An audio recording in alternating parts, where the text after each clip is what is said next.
Well, Larry Goldberg says he has a new voice. Well, or at least a new microphone, which should amplify his voice perfectly. But we know. So here's my try at my new voice. And I said it sounded perfectly fine. Okay. Yeah. He said, okay. That's what he said. I mean, Well, they have to be dialed in, Larry. So we'll see over time. somebody needs to let me know if it's better than okay. Right. Because, I'm such a terrible judge of these things. Well, speaking of being a terrible judge of things, I'm going to let you do all the judging on the next one. But we had a big down market today. Well, big. It was not that big. It went back to Thursday. It went back to Thursday, right? And basically, we had NVIDIA in particular, I thought, of interest, having a rough day. Now, their earnings are Wednesday. What is this telling you, Larry? Because I know you made a special investment. I did. I bought in advance of the earnings announcement. I definitely expect a better earnings announcement than the street is expecting. But, this is not an indication of what the street is expecting, and I'll explain why. Okay. Friday was an up day. Today was a down day. You're telling me that somebody heard over the weekend the news that's coming on? I doubt it. I'm a skeptic of this kind of news being leaked. I'm really a skeptic. So there may have been a few fairly significant houses that are taking a particular position. Mm-hmm. The stock has run up very significantly up till Friday, after a pullback. So these short term, I don't set a lot of store by these short term movements. I regard it as a good buy, and I still regard it as a good buy. So for those who might listen to you, Larry, from time to time, and this is not investment advice, but for the wisdom of the aged. I'm sorry, did I say that out loud? Because you are 2 years older than me. They might be looking to you for wisdom on what I don't think for you probably is a 5-year play. This is probably a much shorter play. Yeah. How are you thinking about it? How are you thinking about NVIDIA? I don't see it as a 5-year play. I see it as a 3-year play, which may be long-term for some of your listeners. It's very short-term for me. I see peak AI hardware demand in about 3 years. That's the kind of cycle that I think we're going to go through. I think there's going to be, I cannot see anybody besting NVIDIA between now and then. Thinking back to, the cycles that we went through with Intel, I think there's a good 3 years to run. I think, so peak AI hardware for this cycle, for this GPU cycle in 3 years, I think some technology is going to emerge. No, I'm not sure what that technology can be. Is it going to be, I think something is going to emerge. And if it does, I think, NVIDIA may struggle, but, and it may do well in that. It may be a leader in that field as well. But right now, I think we have a good 3-year run ahead. They are so far ahead of the market. They are so far ahead of their competition. They're in such good stead. Now, does TSMC, fall off? Is there an invasion of Taiwan? Yeah, right. Those are things that you can't really. No. If China invades Taiwan, we have a much bigger problem. Yeah. Whether NVIDIA gets hurt by it. Yeah. And by the way, that's a really good reason to hold treasuries. So by far, my biggest position is US Treasuries, by far. I see. I mean, it's, I'd always had a 90-10 philosophy, but the stocks, so my 90-10 philosophy doesn't mean that I pay back my stocks every time they go over 10%. Yeah. So my stocks have done so well that I'm closer to a 50-50, maybe 55, 45. And it's, I can't sell, I can't sell my Tesla. I can't sell, some of the most important holdings. And that would be the same for my NVIDIA. Right. Well, okay, on a related subject, we've got that new data center down that, they were showing off pictures of earlier today. And Brian White and I got into a conversation about this earlier today.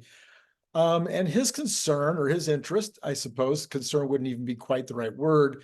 It's taken a very long time to get the Cybertruck, and I know this is a bigger concern for you because you have one. It's taken a very long time to get the Cybertruck FSD ready for use. And the concern is on a number of issues.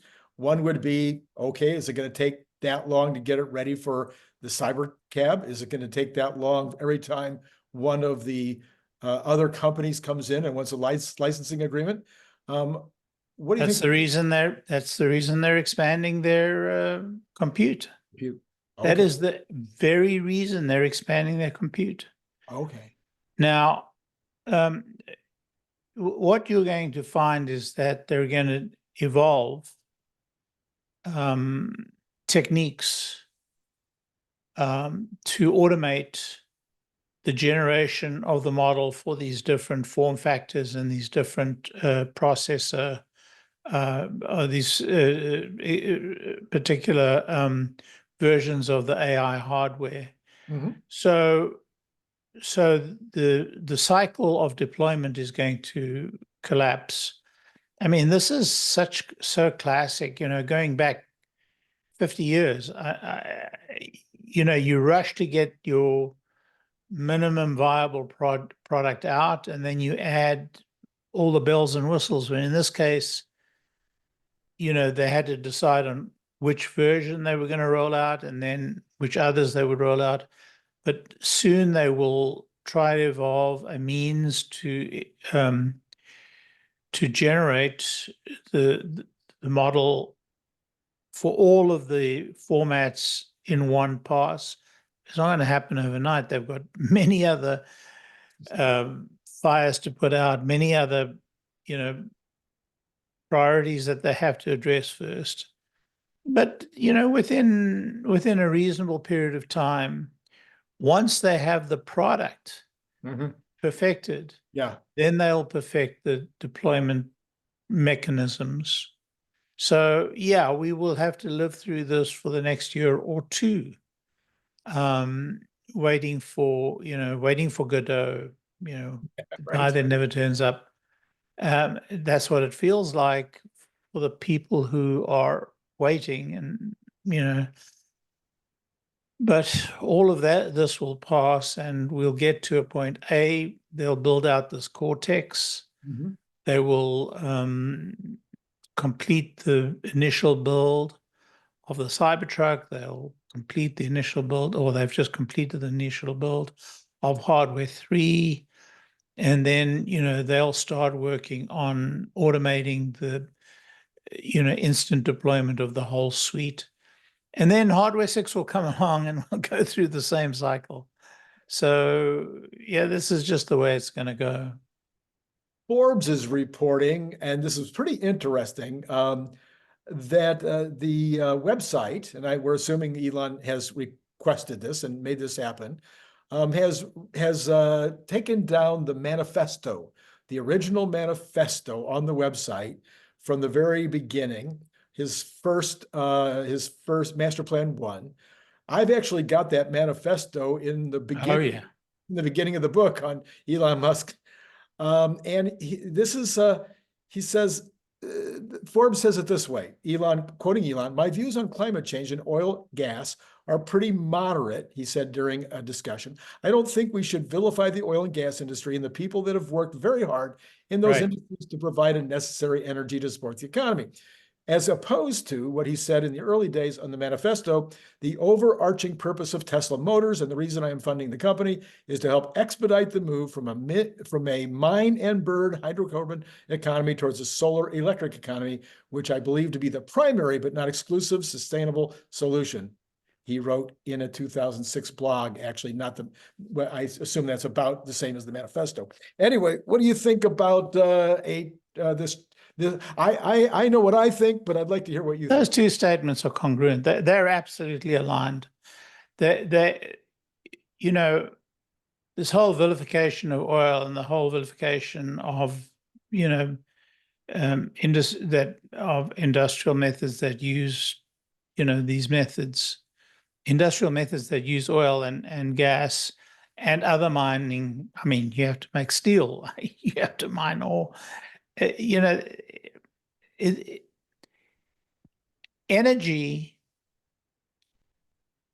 is most economically created from direct conversion from sunlight. Why? Because that's the source of the energy that lies in the ground. Right. Now, you're not going to make steel or copper from sunlight. Right. Well, you could actually, ultimately you could, but it would be a very, very, very, very difficult and lengthy process. No, you have to mine, you know, but a couple of things. Firstly, we can reuse a huge proportion of what we are right now just burying into waste. Mm-hmm. Secondly, you don't have to mine oil and burn oil for energy. You have to mine oil for a large proportion of things that we do manufacture and do need. But you want to avoid plastics, you know, these long polymers that last forever and which are harmful in many ways to not only our climate, not only our environment, but also our bodies. You want to try and avoid the unnecessary use of those things. And also, you also want to avoid, you want to reuse those which you have to.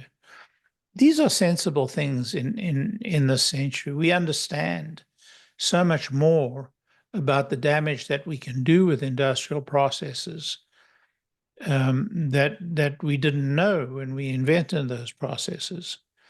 So the two are not incongruent statements. They're not statements at odds with one another. They're statements that show an evolution of thinking, Right. a reasonable evolution of thinking. And you know, when you say that something you wrote 25 years ago, you know, that there's some level of change of mind from that, it's entirely within the realm of maturing ideas. So I think that's silly. I mean, I have the manifesto. I find the manifesto to be as good today as the, you know, the most recent plan, the sort of global energy plan. Right. It was recently released. Yeah, I think I'm actually kind of waiting for Tony Seba's next round of his thinking, because I don't think he had in mind this amazing increase in the demand for energy that's going to come out of AI. He was probably knew about what was going to be required from crypto mining, but not the AI side. It only adds about 2 to 3% in total demand. So even though that's actually quite a big number, yeah, it's not the end of the world. It would certainly be consistent with the current Master Plan 3. Sorry, it would be certainly consistent with Master Plan 3. So I don't see any reason to raise this as a major problem, as something that would change CBER's basic, calculus, but I may be wrong. Yeah, because the only thing I'm looking at is my recollection. It's been a long time since I've looked at the details of what Tony said, is that he thought we would pretty much be in a solar economy by the 30s. Yeah. I think that we're 24, and I'm not sure that we can get there with the demand. Oh, yeah. Okay. I have no doubt we can. Okay. Now, there may be countries, for example, Russia's not going to get there, not anytime soon.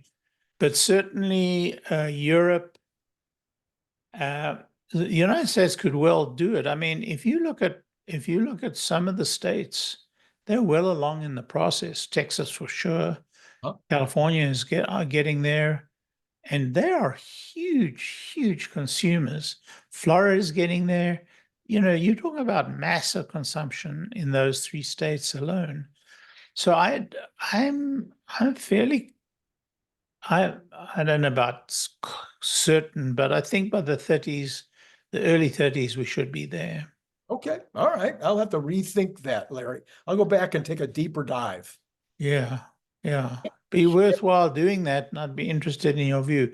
But when you look at the Master Plan 3, if you add 3 to 4% to that number, which is what I understand AI is going to need, and we don't know this, we don't, one of the things that I've learned is that we will optimize. And so whatever we're thinking now is going to be optimized. Now, we may not understand just how far this thing's going to go. Right. So, even if it's 5%, I don't think it changes the calculus that much. All right. Well, speaking of California, Canada has about the same population as California, but only half the per capita income.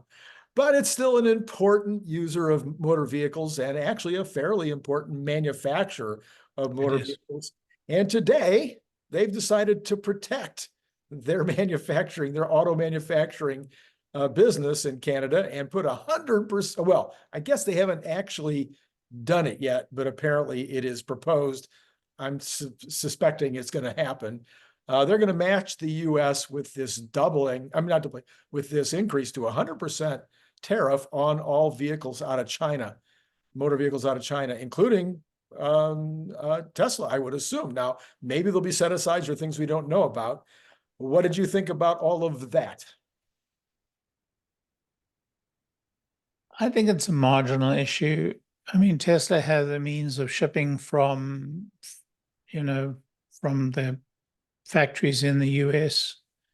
It's going to put up costs in Canada, and maybe will lead to, I'm working on a thesis or a project really right now to try and understand the slowdown in EV sales and the speed up in these hybrid sales. And one of the things, and this is going to come out in the next couple of weeks, one of the things I'm discovering is that this is fool's gold. The whole hybrid thing is just fool's gold. It's like trying to put your thumb in the dike, your finger in the dike, I guess, not the thumb.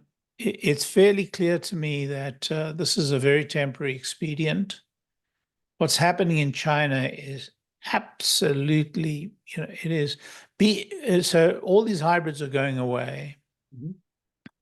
It'll be 100% EV, with the exception of some specialty cars and some particular, utility vehicles, within 3 to 5 years. Well, at that point, you can put up all the tariffs you like. You can do everything you want to do. EVs will become the dominant player. The costs of non-EV vehicles, of trying to maintain ICE vehicles and EV vehicles, is becoming staggering. Europe is in terrible trouble right now. Terrible trouble. It's quite a long story, and I don't want to go into it tonight, but it looks to me like there's going to be a schism, and that it's going to be like a rupture in the auto industry. And so bottom line is Canada's going to have to buy Teslas from the US. And that's where they're going to come from. Now, who knows? Tesla may get a waiver for their vehicles. It's possible. I'm not sure that they will. But Canada's going to put up the same wall that the US is going to put up. And you know, Europe is putting up that wall right now, is in the process of putting up the wall. Now, some view it is not possible to put up that wall. So, so the Chinese have shown great, you know, what would you call it? A great capability to build out factories around the world. There, BYD rather is already building factories around the world. BYD is looking at Mexico. Other companies are looking at Mexico. Yeah, Mexico and Romania or Poland, one of the two. It's one of the East Bloc countries, BYD. Yep. I forget which one. And but they're also, I think they're already in South America with regular hybrids, I think, and going to go to electric. So this is something which I would anticipate that the Chinese will be doing all around the world, while the traditional companies seem not to be moving into these smaller markets. Well, we saw it with the Japanese, we saw it with the Koreans, and the Chinese are perhaps, you know, either of those countries squared in terms of capabilities to produce cars inexpensively. So the Mexican plants are opening right now. They'll be able to ship to Canada. It's going to be, you know, auto companies are not in the finest of fettle right now. And inventory at dealerships are piled to the roof. Yeah. Stellantis is in terrible trouble. Yes. It has gigantic inventory levels at their dealerships. You know, some of the companies like Toyota are not as badly off, and maybe even the German the top line German manufacturers, you know, but some are in terrible trouble. Yeah. And so by and large, when you get, you know, Stellantis, GM is not in great shape with these massive inventories. And, you know, times are in the process of changing. So I think there are going to be major ructions in the auto industry, and they're going to be bankruptcies galore. So going kind of to the general economy, you and I think, would probably not be surprised, and maybe the listeners of the channel won't be surprised, but there was a report out this morning, a rather in-depth report about this, the ability of the consumer in the two lower quadrants. So those under 50,000 a year and those between 50 and 100,000, their ability to spend, their ability to continue to survive. Well, not quite survive, but the under $50,000 a year people were saying they were already stretched and really in trouble. They can't go to a restaurant. They can't even go to the fast food places without it being a luxury. And the 50 to 100,000 group were saying that they are already cutting back on restaurant purchases. This, of course, is something we've talked a lot about on this channel, Larry. When does this, how do we even get out of the problem? A rate cut isn't necessarily going to help these people that are already at the edge of what they can spend. Yeah, I mean, inflation is still close to 3%, if not at 3%. So the problem is not going to get any easier. The economy is not going to suddenly spurt up because they cut a quarter point. They could have cut a quarter point 6 months ago, in my view. Right. And we wouldn't be at this point. But we haven't seen the bottom yet. Yeah, it takes 3 to 4 months. It takes 3 to 4 months for the Fed's directional change to have an impact. So we're not talking here. I mean, these cuts generally come, you know, at a point where the recession is in, you know, we're already in it, and we've got a way to swim out of it. And I'm not sure how quickly we're going to be able to do it. So, and it's going to get worse. it's going to get worse before it gets better. And so, you're going to see more and more people slip into that can't afford it category. So you're asking me how you get out of it. I mean, you can't print money right now because we've just, the money printer's broken. So Maybe we just need a lot of, belt tightening for a while. belt tightening would be good, but whatever happened to the bully pulpit? Now, I know that the current, president of the United States is probably going to be on vacation for the next 4 months. But what happened? Do we still have a bully pulpit where somebody can go up and talk about a shining city on a hill, or go out and talk about let's go America? Let's buckle down. We can do this.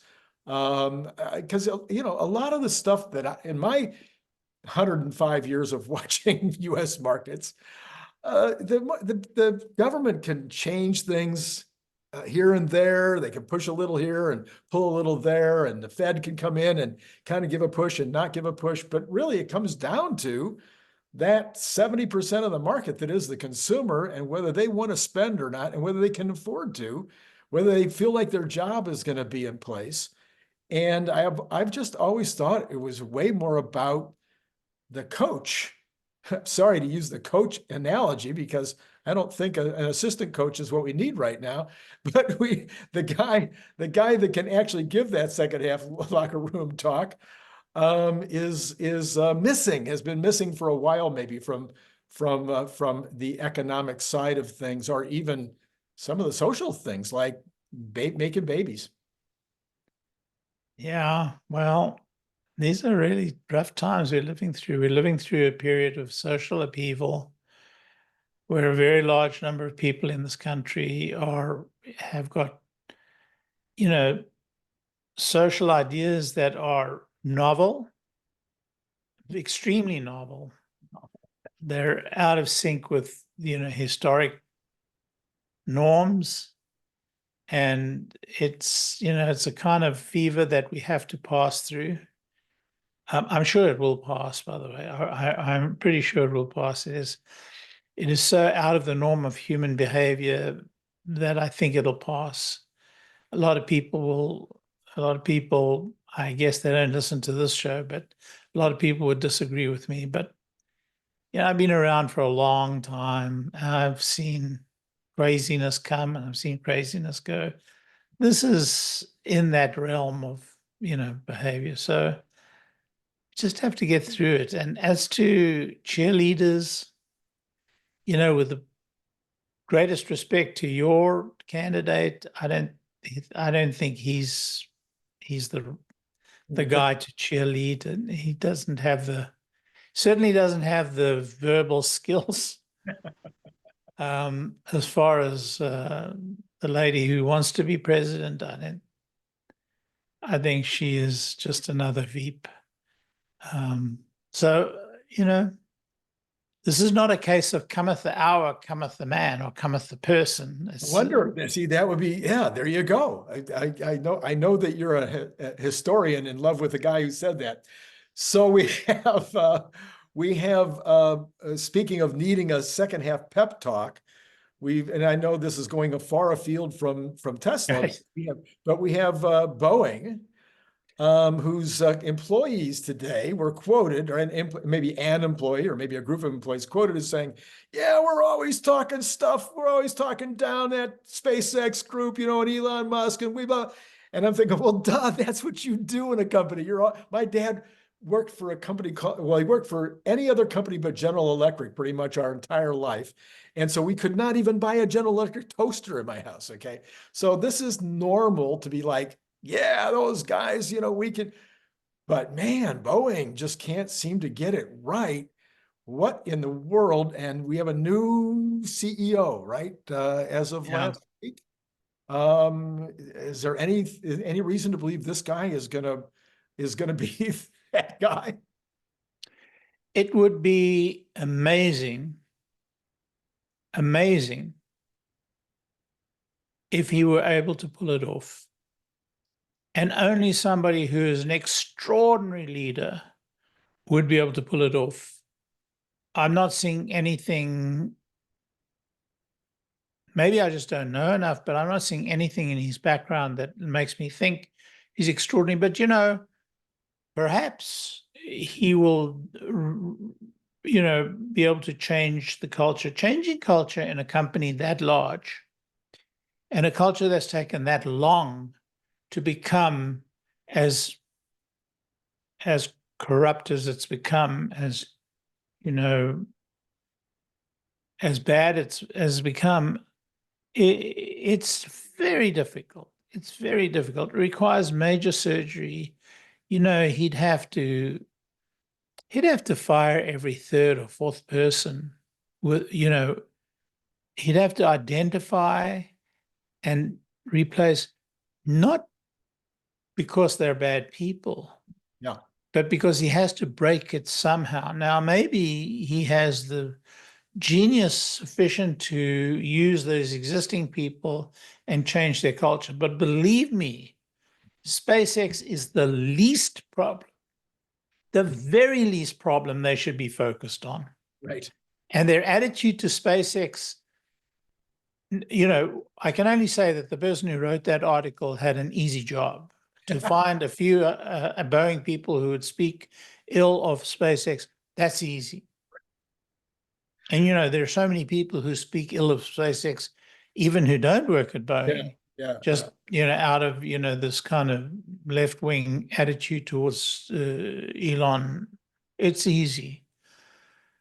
But, and it's stupid. But here we have a situation where a company has allowed its culture to become, they use that common word toxic, but this is truly toxic.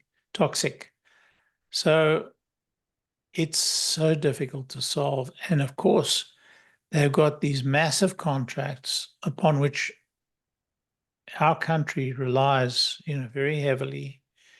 They have these, you know, rely upon them to fly us safely every day of the week, every week of the year, you know, every year of the decade. There are, you know, huge projects that they're doing for defense that the country depends upon. And, you know, the Space Force still relies upon them for their rockets and for, you know, quite a lot of their hardware. So they're a crucial company. You know, in some countries, they would have been nationalized for what went on. We don't do that yet, but it could happen. And it's a strategic element of the United States as well. I mean, do we only really have two, well, not counting Russia and China, in the free world, we only have two builders, Airbus and them? Is that basically it? Are you talking about builders of rockets? No, of planes, of jets, of passenger jets. Oh, passenger jets, yeah. Yeah, passenger jets is we only have, and you say, I mean, I don't know in any other country that builds large-scale passenger jets at scale. I don't know of any. I think there are only two in the world. China is trying to. They haven't been very successful at it. Brazil makes smaller aircraft. Canada made small aircraft for a while, still do. You know, China's got it underway. Japan tried it and haven't really pulled it off. So yeah, it's Airbus, and Airbus is not just France. It's France and Britain and Germany. So it's a three-country combination. It's headquartered in France, but yeah, there are only two countries. Yeah, two companies. Yeah, so that seems it seems ripe for somebody to come in but it's so hard. I mean, it would take what, maybe 15, 20 years for somebody. Well, you know, where my daughter lives, just down the road, 50 miles down the road, is Boom. They're making a supersonic jet. And it's going to be a full-size supersonic jet. And they're in the first phases. They've built their first test vehicle, and the test vehicle's gone through several cycles of tests. Then there is Archer. That's they're building a battery electric commuter plane. So there are a lot of small companies that are, at the fringes. But in terms of passenger jets, there are only two companies, and they represent really two continents, Europe and America. And that's it for the moment. Yeah. How interesting. Okay, so I think we're getting, well, we're almost to the point, Larry, where we could look at the numbers, but it's not quite 3 o'clock in California yet. So the numbers haven't come across yet. So what's on your mind? What are you passionate about? Are you is there anything in the Tesla world that you've been thinking about the last couple of days that Yeah, I'm looking at European sales and the potential for EVs. I'm looking at this whole EV hybrid bake-off. Hybrids have theoretically overtaken EVs, and EVs are in the sort of downtrend, certainly amongst the dealers and the traditional manufacturers. And then in Europe, we've got this interesting situation where BMW are going to be moving towards their new platform. And this new platform, who knows, BMW, I think the major German manufacturers are all in pain because they're losing their Chinese operations, which was the source of their profitability. Right. They're as we are in the US, they're highly overstocked at the retail level with these existing models. They've just got this plethora of these ICE models. BMW used to have the 3, the 5, and the 7. That was it. Now there's the 1, 2, 3, 4, 5, 6, 7, 8, 9. They're going to get to like 100. How many different models can you have when you only sell 3 to 5 million cars? They have 50 models. So I'm looking at this whole issue of the transition to EVs and trying to understand what the dynamics are and what I think is going to happen.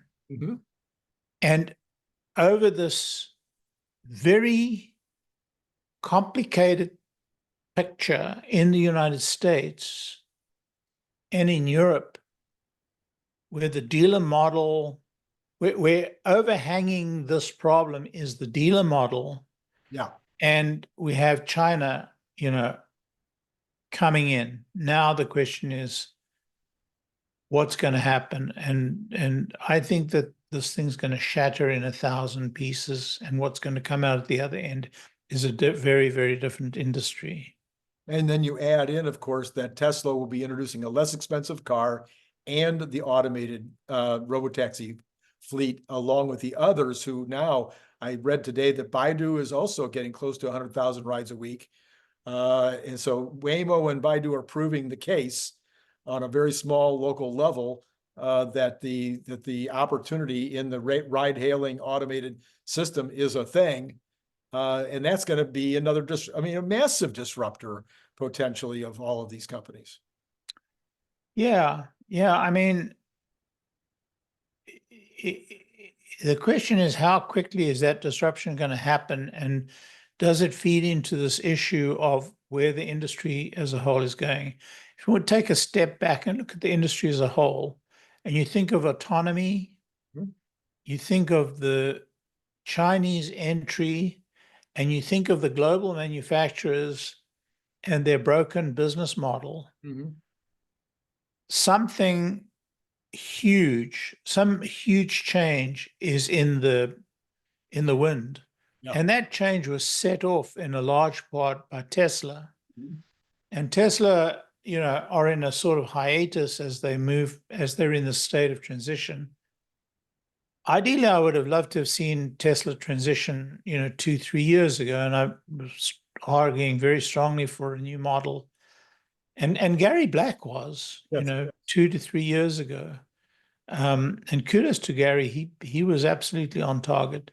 So, but if you look at the the whole picture, you realize that the break is coming, the shards are going to fall, and what's going to come out at the other end is fascinating. And I think a lot of people forget, a lot of people who haven't had to do the numbers, that haven't been sales managers or marketing managers, don't take into consideration how small everything's in the margins. Yeah. And I don't mean the profit margins. I mean in the marginal sale. Yeah. You're sitting there with, you know, X number of sales of cars, and all of a sudden you're down 3%, and it matters. You know, It's killer. It's killer. And I don't think we're going to see a reduction of 3%. I think we're going to see very, very, very significant reductions. Yeah. Yeah. Yeah. And I think the other thing you have to think about is that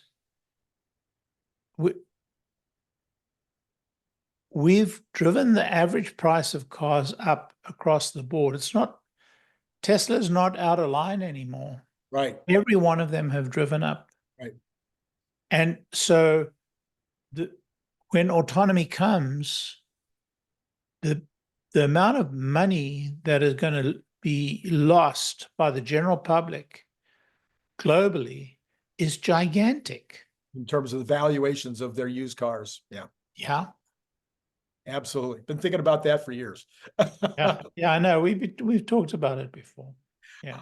All right. So we have the Dow down. I mean, sorry, the Dow was the only thing up today. No, that's not true. Dow's up 65, NASDAQ down 152, S&P down 17, Tesla down 7. Apple and Google managed to squeeze out barely into the green, but the rest of the Mag 7 down, with Meta down 6.88. Microsoft down 3.30, NVIDIA down $2.91, which we have to remind ourselves would be $29, Larry, if it was just a few weeks ago. Right. But I'm suspecting that that's all going to change. If not tomorrow, on Wednesday afternoon in the after hours, we may see possible. It's possible. Anyway, then we got the Cathie Woods, which I follow, of course, and they were mostly in the green today. As the bottom came down, the Cathie Woods usually do well. Percentages, I've got people that want to hear that, Larry. So the percentages were 0.16% on the Dow up, NASDAQ down 0.85, S&P down 0.32. We might have information on the bonds on at least no, it's still not. So they changed the date. They changed the time of reporting. The 10-year for a while, for some reason, became almost a 24-hour thing. And now it's gone back to where it was before. So there are no bonds showing right now, but we are down to 3.82, Larry. We were down to 3.78 earlier today. So it rebounded back up to 3.82. Thoughts so far? Anything that I said that you want to comment on? All right, let's go ahead to the oil. Okay, so the oil patch today was hit by Libya, of all things. Yeah, they're closing down production in East Libya. The entire, yeah. So there's some kind of a skirmish or some kind of disagreement. I didn't read the details because I just didn't care. But for whatever reason, Libya is not producing oil at all. And so that is having an impact, but it was a $2 impact, pushing Brent back over 80 at 81.27 and Texas Intermediate at 77.42. Natural gas is under $2, Larry. Wow. Yeah, it was like 240. What? And we're going into winter. We're going into the winter season in Europe. I mean, it's incredible. The gold is sitting at 25.55, which might be an all-time high, but let's just say it's close enough. As they used to say, close enough for government work. Silver is over $30, but by 0.7 cents. Huh.